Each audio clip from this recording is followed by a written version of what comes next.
కాళేశ్వరం ప్రాజెక్టుపై తెలంగాణ ప్రభుత్వ మంత్రులు ప్రజాప్రతినిధులకు సరైన అవగాహన లేదని మాజీ మంత్రి కొప్పుల ఈశ్వర్ విమర్శించారు. కాళేశ్వరం అంటే కేవలం మేడిగడ్డ, సుందిళ్ల మాత్రమే కాదని అది పలు ప్రాజెక్టులు, బ్యారేజీలు, పంపౌజ్ల సమాహారమని అన్నారు. పెద్దపల్లి జిల్లా ధర్మారం మండలంలోని నంది పంపౌజ్ ను బీఆర్ఎస్ మాజీ MP Vinod Kumar, MLC Ramana, party నేత జీవన్ రెడ్డితో కలిసి మాజీ మంత్రి కొప్పుల ఈశ్వర్ సందర్శించారు.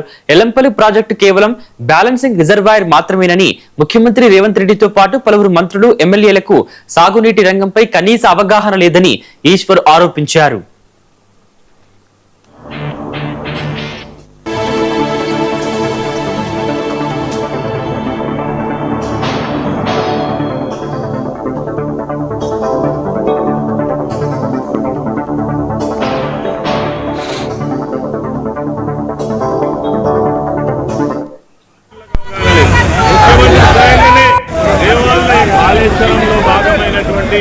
నంది పంపౌజ్ దగ్గర మనం ఉన్నాం.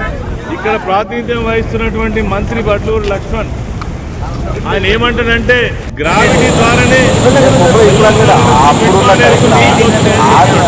ఒక దిక్కేమో వాళ్ళ ముఖ్యమంత్రికి అవగాహన లేదు, నీళ్ల పైన మంత్రులకు అవగాహన లేదు.